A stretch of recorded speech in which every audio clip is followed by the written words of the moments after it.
No real reason. I can swim. It's not like I couldn't swim. But I guess I haven't really been. I've been in the sea. No real reason during my life, but during the rest of the time, well, no real rash. No real baby. Hey everybody, it's John Lamerton here alongside my good friend and business partner, Mr. Jason Brockman. We are here for another episode of the Ambitious Lifestyle Business Podcast, where as always, it is our job to help you get more customers and make more money without just working harder. So without further ado, let's dive straight into this month's episode. Hey everybody, welcome to episode 47 of the Ambitious Lifestyle Business Podcast. Something a little bit different for you this time. As a little treat, as it is the start of the new year. Happy New Year, by the way.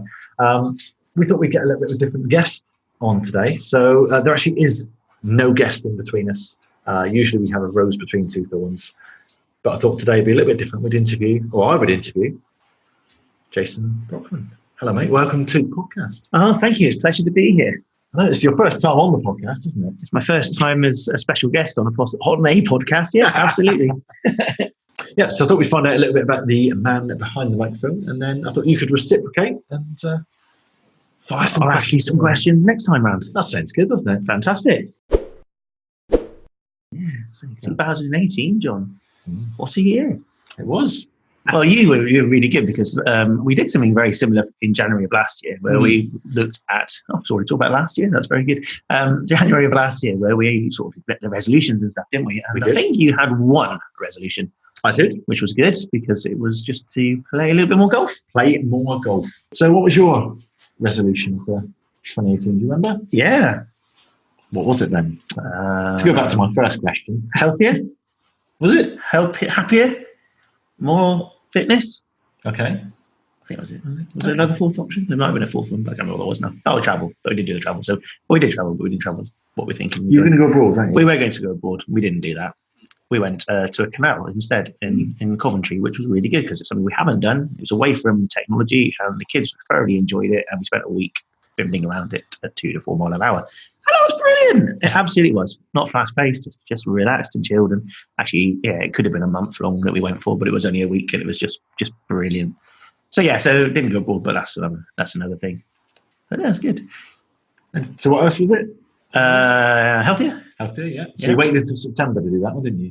No, I was doing healthier stuff all the way through. I was drinking less than I used to do, not zero like some, but drinking less than I used to do. Drinking less now than since September. But yeah, September was probably a good turning point for some of those other resolutions. So should we talk Sweatember? Because that was a big focus for you this year, wasn't it? Yeah, lots of big focuses, but it was certainly something which I thought, yeah, because a bit of a change really for me in terms of me as a person, I think, really. So I kind of looked at it at the beginning of the summer and thinking, there's a campaign coming up soon, Sweatember, obviously in September. It's a bit of exercise every day for the 30 days of September. That's the kind of the goal. And I kind of was mulling it over the summer. And it's one of those things where actually you either do it or you don't kind of thing, really. And I came to the day before and I thought, I am going to do it. But I'm going to set myself my own kind of challenge, if you like. Because apart from I've got to do a bit of exercise every day, I kind of, don't really find that much exciting and fun. And it's not very sociable. And I have to have fun and I have to be sociable and I have to kind of make new friends and I have to kind of do all those things. So I kind of set that as a challenge, really, that each day that I did some exercise, it had to be something different. Not always different, because sometimes it had to be defaulted to the gym or whatever because of the weather or because I'd overdone myself on some of the other activities. I needed something simpler, so it was going for a brisk walk instead, that kind of stuff. So I kind of repeated gym and walking a few times during the month. But yeah, on the whole, it was something different every day, something very challenging, very much out of my comfort zone because it's not sat on the sofa watching TV or it's not doing the stuff that I would normally do. So it's out of my comfort zone completely. And kind of embraced all those things, really. So you had that little bit of public accountability right at the start because you came out on Facebook and said, I'm going to do this. And I'm telling everybody in my circle that I'm doing this. So if you didn't do it, people are going to say, well, I thought you were going to do this every day. I made it even more accountable, because each of the days I did a live video, or I did a post from where I was, or a photo. So actually there's a journey kind of thing that I was kind of posting to everybody and showing everybody what I was up to. I mean, apart from the fundraising part, which, I always say that fundraising is secondary to any of the other stuff that I kind of do, really, although it's the byproduct, and it's a really good byproduct. We do raise lots of money from it. It is the secondary to that. So it is the bit about having fun, the social, also meeting new friends, new circle of a group of people to talk to, new activities that I've understood and stuff. And actually the people that followed the daily updates, if you like, kind of number of people that were posting on it, the engagement was really good.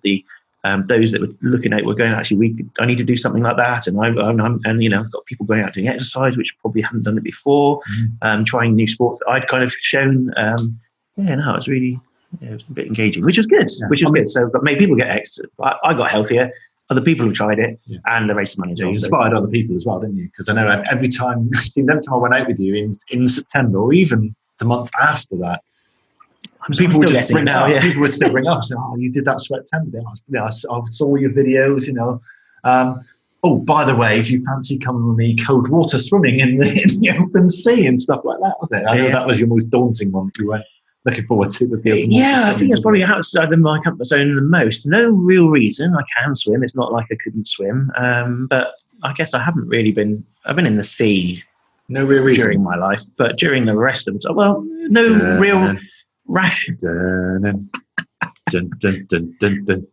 baby.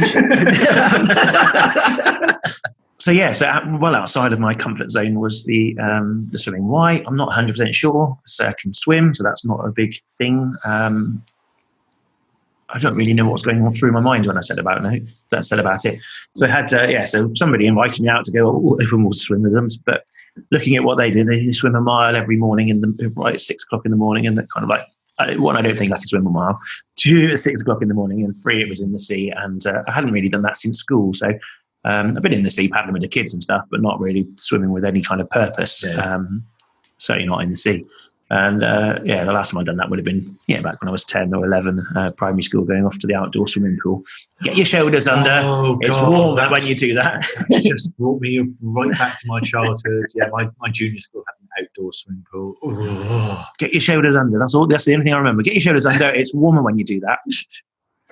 Anyway, so that's all I had in my mind when I did actually do this. So so somebody else then said to me, "Why don't you come out swimming with me? We'll go out for a swim." And it's like, I've said no, but my thing was I wanted to extend my circle of friends. I wanted to make it sociable. I wanted to get myself out of the comfort zone, and I wanted to do something different. And actually, that was going to be different. So I kind of said, all right, in a kind of like that kind of way, really. All right, why not? Let's do it. And then he set the date, and it's kind of like, great, now what do I let myself into? And to be fair, for that week and a half or whatever before it was booked in, I was quite apprehensive about it already, quite anxious. And as the days were coming off, it was like anxious, and it was like packing the car to go out to the beach kind of thing. That was a bit, getting apprehensive and getting changed and whatever else. And it's just like, it was the one thing that kind of pushed me out, and I don't know why. More barriers in my head, I think, than anything else, because it's kind of like, actually, I don't think I showed it too much when I was kind of there. It's kind of like, I obviously said I'm really, I'm not really happy about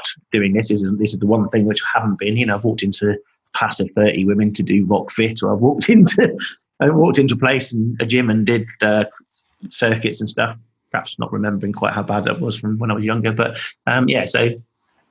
It was roller skating. Did roller skating with other 15-year-old girls. Roller skating, roller skating. That was another good example of my idea that wasn't so good. But it was that was good. But getting into tea, so it's just kind of like, actually everyone's going, oh, you're gonna need a wetsuit. And it's like, I'm not going to go and get a wetsuit just for one day. I've done it for a couple of other things. And I thought, I'm just not going to do that. I'm just going to go in the sea. It's September. It's still got to be warm. Isn't it? We talk about Indian summers. Looking at the sea temperature, it was warmer in the sea than it was outside, or at least at that time it was as well. So I thought, actually, it can't. I'll be getting in and getting warm, not getting in and getting cold. But foolish thoughts, really. But, so anyway, so it's kind of a case. We're going to do this, and Clive he took me out, and he was really good. He was really patient. He kind of said he hadn't been swimming either. He couldn't swim, and I said, well, you've just done like Ironman or half an Ironman over in America and stuff like that. He said, yeah, but I did that when I was crazy in a in a bar in Tenerife, some kind of thing, and just signed up for it, and then realised what the consequences of what I did. And he said, I've never swam and I don't run. He said, I cycle. Don't get me wrong, I do. I'm lean. I'm fit. I cycled, but I didn't run, and I didn't swim. In fact, the first swim, he said, in the swimming pool, he could barely get to the one end to the other, so 25 meters. He said, but over a period of time, got a good coach, explained about the breathing, and actually it's all about breathing. It's not about anything else that you can do. As long as you carry on breathing, you don't die, which is pretty much what it's about, really. And getting that pace right, he said that's how, he learned with the snorkel and all that kind of stuff. So actually the swimming part he knew he could do. Yeah. Then it didn't become a problem. So for us, anyway, I went straight out and just carried on walking and didn't take any, didn't really kind of stop or even think about it. Just keep walking, kept going out, and then started swimming, which was great. I didn't think we'd gone very far, and I kind of then we had a kind of pause, and then it kind of as that pause and then started working in my head, it's like I could go out further, but then I've got to get back there, and that'd be even further and stuff like that. So we turned around and went back, but we found it was 150 meters, which that's not bad in the sea for the first attempt, really. And so it was good. Yeah, mindset's everything, isn't it? That was all mind. Yeah, we went swimming in Corfu in the sea in the summer, and there was like this roped off area, very calm, lovely. You're sort of snorkeling with the fish there, and it's great. And I was able to swim out quite some distance, and I was perfectly happy with that. I had my goggles on, it was nice and clear. I could see everything. The minute it got cloudy, I turned back. I went back to shore because I'm out. There's nobody around me. I can't see what's underneath me. There's nothing underneath me, but because the water's cloudy underneath me, oh no, I'm going to turn back. I've seen what happens there. This is where you get pulled down and there's blood, and oh no, can't be doing that. Really? It's all mindset because there's nothing there. It's perfectly safe. But your mind fills in the blanks and says, danger. Yeah, danger, turn around, you're going to die. So September was a challenge.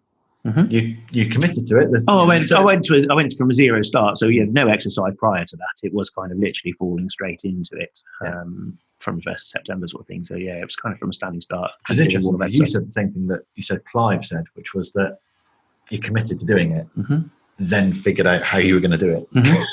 And I think there's so many parallels that I think business owners can pick up there by just actually saying yes to something. So I'm going to do this. We'll figure out how we're going to do it later. I committed to doing the skydive a couple of years back, and it's like, right, I'm going to do a skydive. Hey, everybody, I'm writing a book. I'm going to publicly say I'm writing a book. Oh, Christ, I've got to write the bloody book now because I've publicly committed and said I'm going to do something. Obviously, you did the September challenge. I think, obviously, that was an official council research.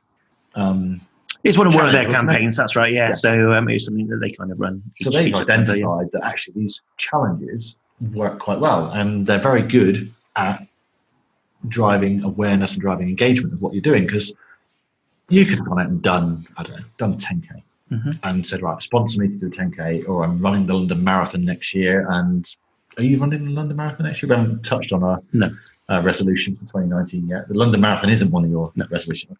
Just wanted to check that. But you could say I'm doing one thing. But by saying I'm doing a challenge, you had so much more awareness. And if you think back to 2017, we did in the ALB Facebook group a little, what do you call it, Bring Me Sunshine challenge, wasn't it? So every day in September, we posted something positive, and we encouraged people to post something good that happened to them that day. And the engagement we had and the awareness we had, and everybody knew that was happening because it was a fixed challenge. And there's so many business owners that could do that within their business. It doesn't have to be September. It doesn't have to be 30 days. You could have a 7-day challenge, 14-day challenge, month-long challenge, 3-month challenge, whatever. But have some kind of something challenge, something that is going to push you outside your comfort zone, something that's going to happen regularly, preferably daily, that you can back up with content, Facebook Lives, emails. It's great because apart from the fact that, even from a business point of view, you could do a piece of daily content for social media or something like that. So actually, but what it does do is one, highlights the benefits of doing it. So for September for me, and you could just say the same for Stoptober when you stop smoking, or you could say the same for Dry January, is that it starts to form a bit of a habit. One, you see the benefits after that month of doing it, and I know your journey to non-drinking started with the triathlon, wasn't it? So you get a month of that, and you get all of those benefits, and actually that you can see that difference. So I lost 1.5 stone just during those 30 days, which is good, which is huge.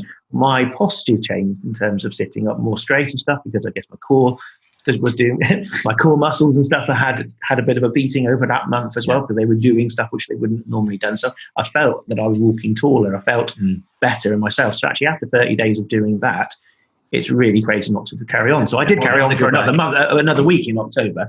And then it kind of like went on a holiday and things like that kind of changed things, and kind of life always gets in the way of these things. But actually, I'm still going to the gym, which I wasn't prior to doing the challenge. So actually, I'm still doing something. So 3 times a week or so, I'm off to the gym. With the social media content, for example, you set a daily challenge, a daily post, there we go. But actually, you'll continue doing that because you've now got over that barrier. I don't know what I'm paying. Exactly, the momentum will carry you through. So, yeah, it happens. And like for you stop drinking completely after you have 30 days of lack of alcohol, kind of thing. Yeah, and a rather rotten book. But but yeah, I did 30 days. I did a 30-day dry thingy, but I haven't kept that going. But again, September again was a case of actually I'm not going to drink for September. That didn't really pan out because I did still drink on a Saturday, but it was only a Saturday, and that's really continued. I don't really drink in between those now. So it's just a Saturday, I'll have a drink, and I enjoy it. So I'm not going to take that away, and you're not going to take it away from me because I'm not reading that book. But it is again another habit that's kind of formed. And actually, I didn't need to drink during the week, and it was kind of at the end of the night, it was back to how you were before, really, with a bottle of wine in the evening, sort of thing, and. And it was too much, and I realised that too. But yeah, it's really good. So yeah, cutting out the alcohol, lots of exercise, 1.5 stone lost. Lots of people then taking part in exercise, which they wouldn't do now. Yeah. And I've still seen posts from people who had 0 exercise. I went and played squash with somebody. They've been playing squash quite regularly since then. They'd never played it before. I thought it was their sport. I thought it was the thing they did. Come play squash with me. It's like, okay, went and played squash with them, and that was their first time as well. And it was kind of like, and actually they're still playing it. Yeah, and it's like for real.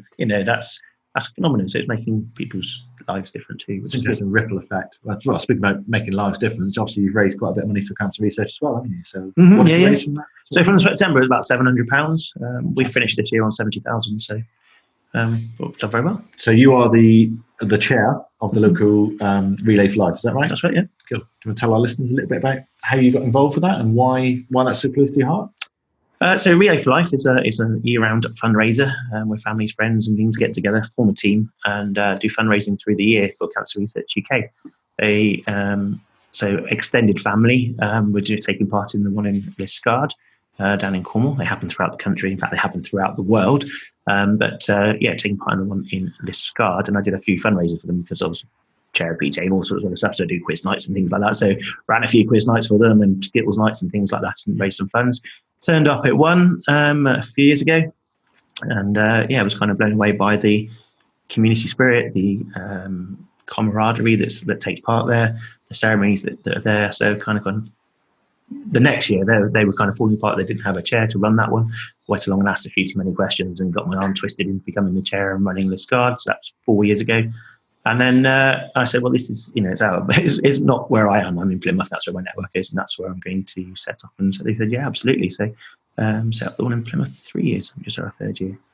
And so you raised 70,000 this year? This year, yeah. 62.5 last year, 58 the year before, and 32.5 down in Liscard, which was their top fundraising thing down there. So, yeah. So over 200-ish? Over 200,000, yeah. I was hoping to get the 100,000 this year. That would have been 250,000, but not quite made it to that. But over 200,000. That's amazing, isn't it? And all that just from like local, let's say fundraising, rattling buckets. Yeah, there's a bit of rattling buckets. There's a bit of draws of the tickets you can kind of sell. But yeah, the teams themselves do the fundraising. I do lots of the motivation and inspiring and getting them to do that and to keep coming along. And it culminates in this 24-hour relay, which is where obviously the Relay for Life bit comes from.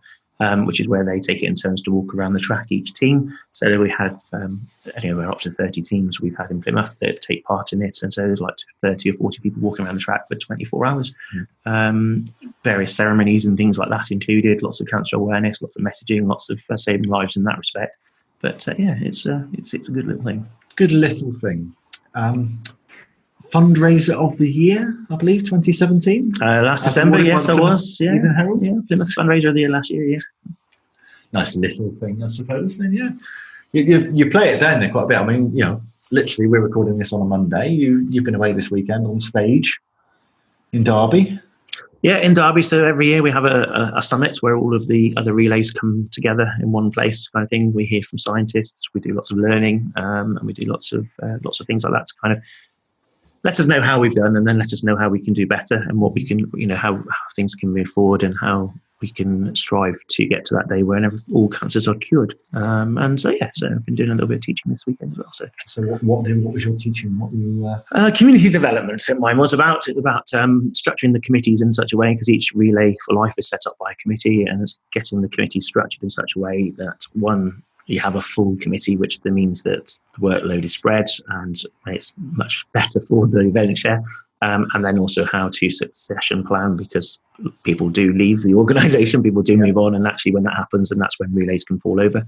But also about talent spotting as well, keeping your eye out on both friends, family, organisations, groups, societies, which actually can get involved with relay and help it make it bigger and better, and maybe fill some of those places on the committee, which makes it make it work.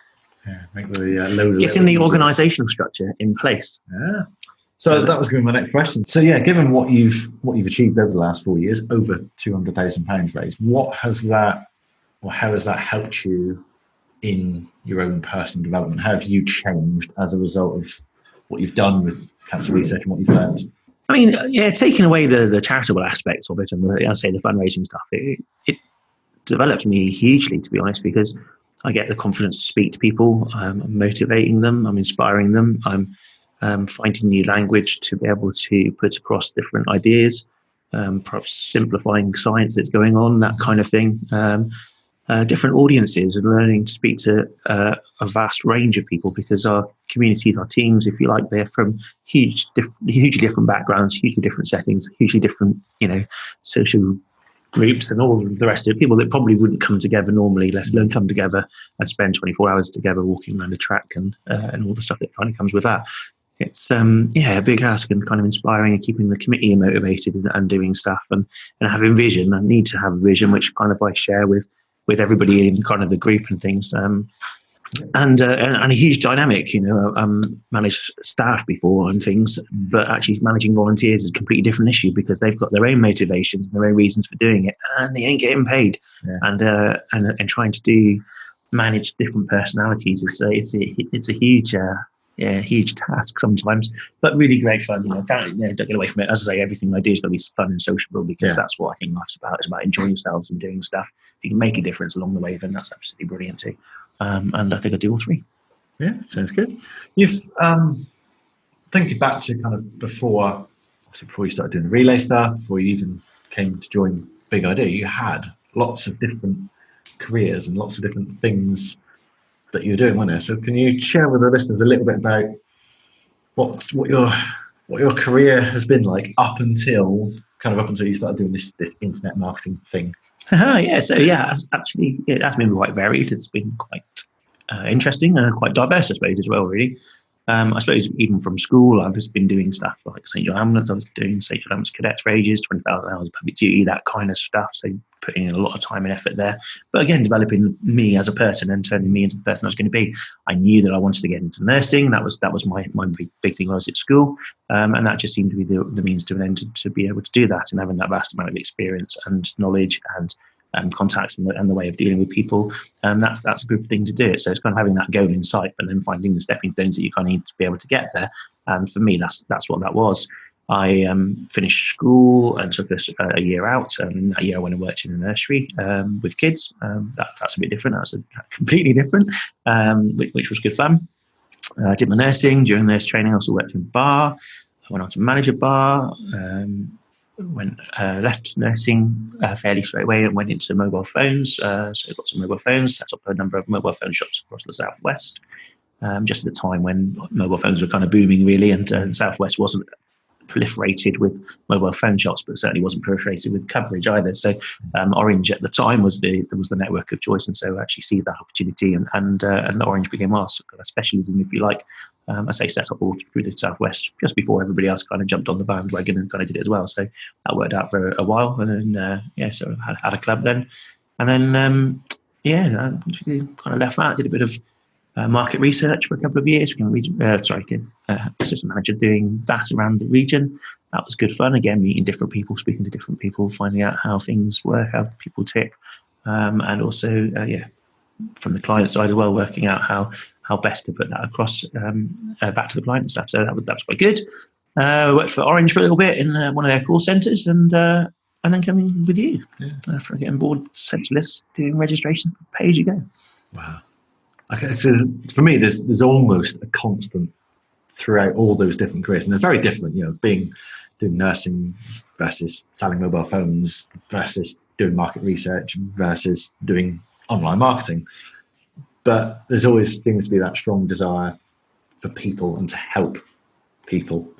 From very, very early St. John's Ambulance to nursing to now coaching people and raising money for cancer research and helping other cancer research relay committees improve what they do as well. So there's that very strong desire that I can see that you just want to help people. That's pretty much it. I think that's absolutely fair. It's been my crux of things. It's kind of what I'd probably feed off, if that makes sense.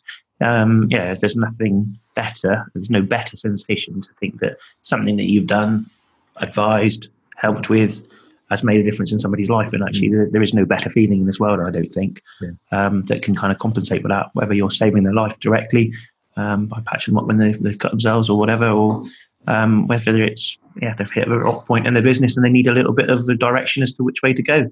There's no better way than to think, actually, I've made that difference in that person's life for them and their family. Well, you talk about saving lives. Obviously, through your work with cancer research, through St. John's Ambulance, you've saved countless lives. But I mean, even just as an aside, a few years back, you were on a men's day out raising money for the local hospice. Last year. Do you want to talk us through what happened there? A guy fell over in front of us, and he wasn't breathing, and that was it. Actually, in all of my time, all the health stuff I've done, it has been the first time where everybody hears the ABC, do airway, breathing, circulation, and kind of thing. So every time the airway comes first, it was the first time that actually opening the airway actually has made that difference to the person. And he's literally the tongue had relaxed and gone against the back of his throat, and he was going blue, and he couldn't breathe, and people around him were going ah. And it's kind of like, how do I say it? Let's open the airway, and it's like he's taking a breath. That's brilliant. So the rest, is great. St. John's were there, which was great, and I knew the crew that were there as well. So it all worked out really well. But it was just that instant open the airway, and it was like But also, just to go back to that, so that was 2017. Actually, when did you leave nursing? 1997. So 20 years. Mm-hmm. And that just came back to you in an instant like that. Of course. So is it like riding a bike then? You just never forget? It is, yeah. I think confidence probably goes down a little bit. Or confidence maybe comes down just a little bit. You kind of think yourself, you overthink it, you think yourself a bit more about what you're doing. It's not so instinctful because you're not doing it. I never did that daily, to be fair, but actually it's not, you're not trained for a period of time either. But so confidence is the only thing I think you're lacking. But as you say, it's the principles are the same. The body hasn't changed over many, many, many, many years. Well, it depends how long you've been out. I suppose if you've been out a very long time, then you would be right. I need to get the leeches out. They're here somewhere. Just drill into the brain. But the principles of they need to breathe and they can't. They've got to breathe and opening the airway. That doesn't change. They can mess about with rates and stuff like that. And in terms of if you need a CPR and stuff, they have changed all of those kind of techniques. Not the technique, but the rates and the ratios and things like that, in order to make sure that it's available for everybody to kind of do. But actually, it's one of those things. It's actually you can still breathe for them. You can still pump the chest, and you can still keep them going until they need to. Get some help that's available, but so it's all good. Nice to make a difference. And then we often did a walk round Plymouth. Walk around Plymouth. You mean a pub crawl? Walk around Plymouth. It was. Did you visit any pubs? We did pop into one or two. It wasn't men's day out. Just one or two. And then end up at the rugby. I can't remember how far is it. 10 miles? Yeah, what was the walk? It's quite a distance. It was better than I thought it was going to be. To be fair, but it was good fun. Really enjoyed it. Do it again this year. Be good. Then back to the rugby. So that was a different charity, yeah, local hospice, that one. So, yeah, one of the questions we always ask all of our guests, and as a guest of the podcast today. Well, I wasn't going to be a guest. It was a little one. It was a two-way street, this. So you can ask me some questions if you like. One of the questions we always ask, what does an ambitious lifestyle business look like for you? To coin a phrase,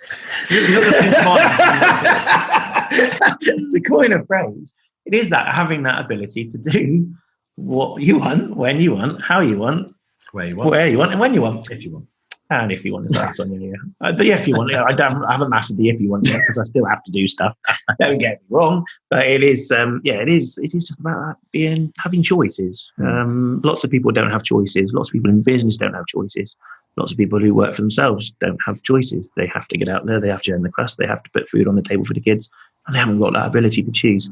The difference that an ambitious lifestyle business, I think, is that we provide those choices. We're able to give you the tools, the techniques, the methods, the mindset, the everything you kind of need in order to be able to have those choices and decide actually you wake up on one morning and actually you want to take the kids to school, you can do that, and it doesn't matter that you've booked yourself a diary for 10 hours a day working in a clinic or working in a paint and decorating, working in a whatever field that you're in without having to get up at 7 o'clock in the morning. Don't spend until 9 o'clock at night doing that because that's no life.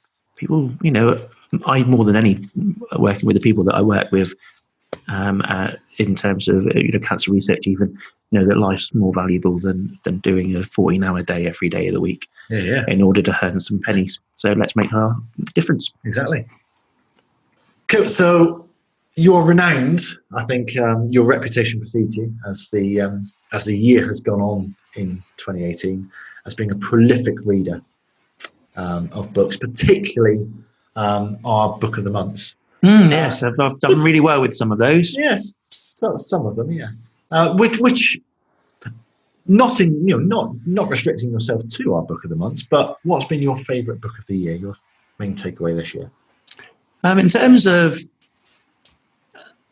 taking something out of it and being able to go, come on, this is what we need to do. It's got to be the Moores book. The Moores book. Yeah. Do you want to tell the listeners who don't know what the Moores book is? Oh, you don't know? I do, but you do. The listener... They don't know. Oh, that's okay, yeah. So it's the one about get started and then get perfect later. By Rob Moore, yes. By Rob Moore. That's Very the one. good, That's the Moores book. Very I couldn't think of his first name. That's why we became the Moores book. There's words in that book as well, which I can't remember the order of those. No, it's really good. It's fantastic if you are a person who likes to procrastinate and think about things, or I call it procrastinate to perfection. He calls it something completely different. But it is a case of actually not doing stuff, and that is that inaction.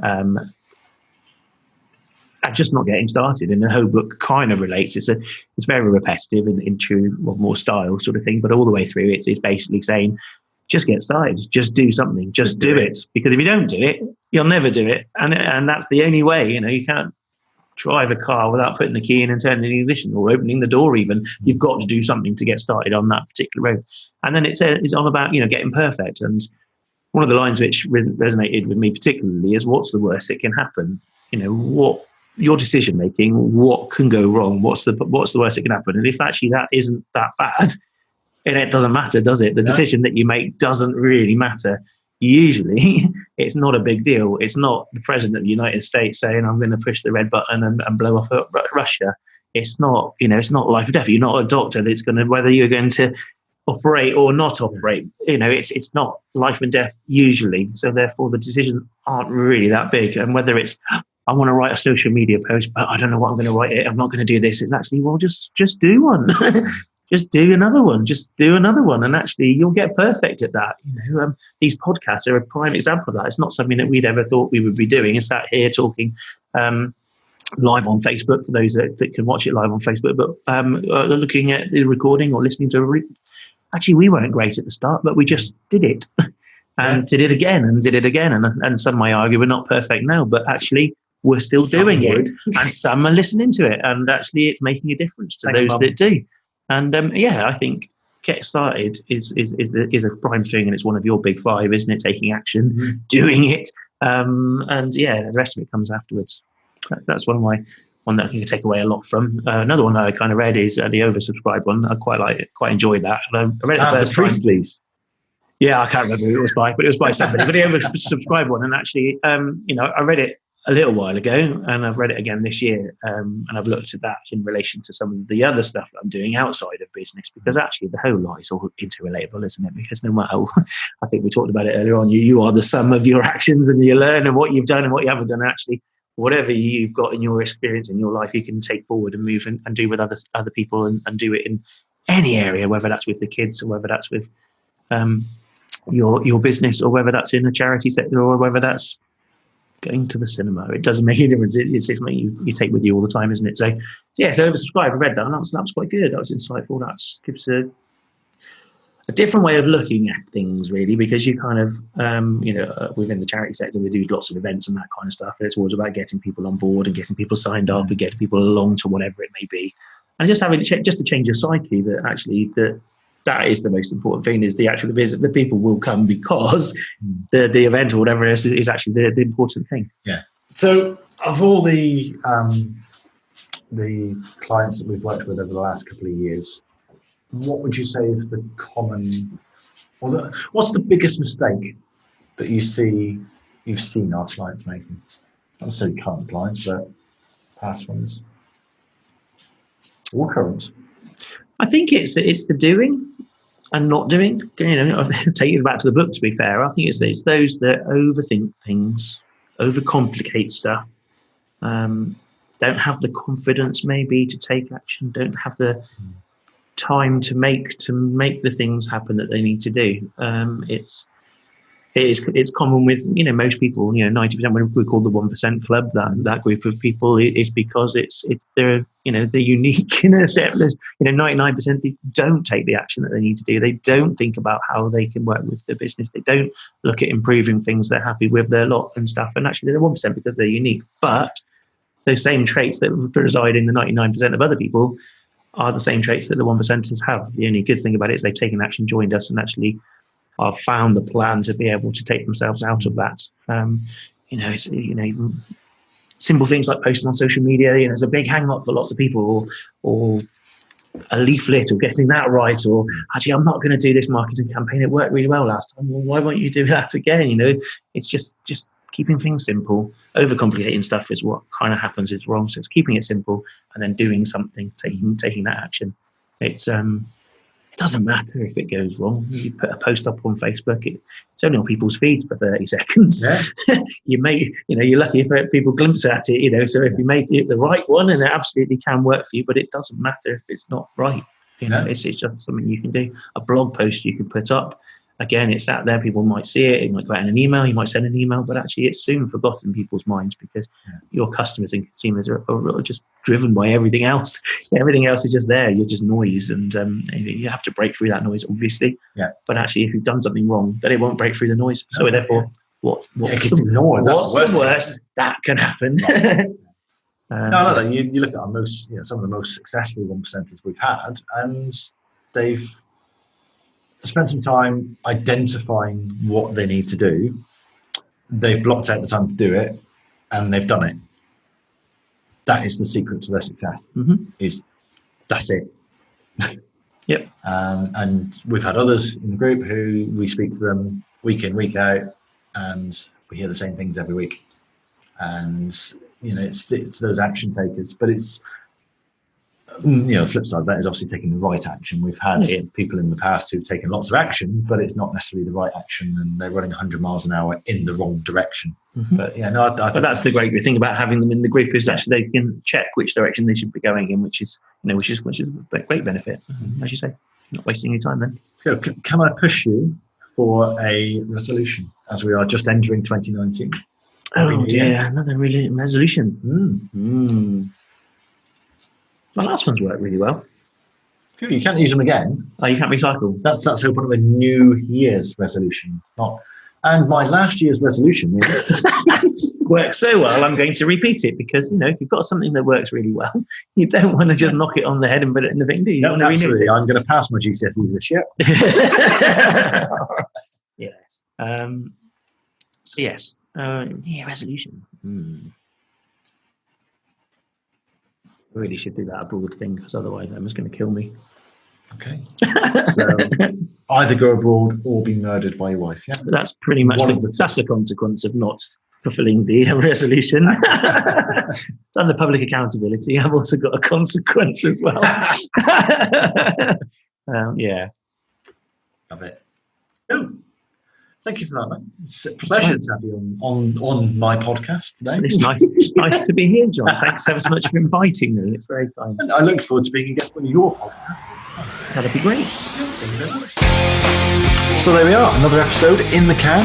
How was it for you? Please let us know. However you listen to these podcasts, please leave a review on that platform. Let us know what we can do better, what you like, what you don't like, and how we can improve to make this show even better for you. We'll see you next time.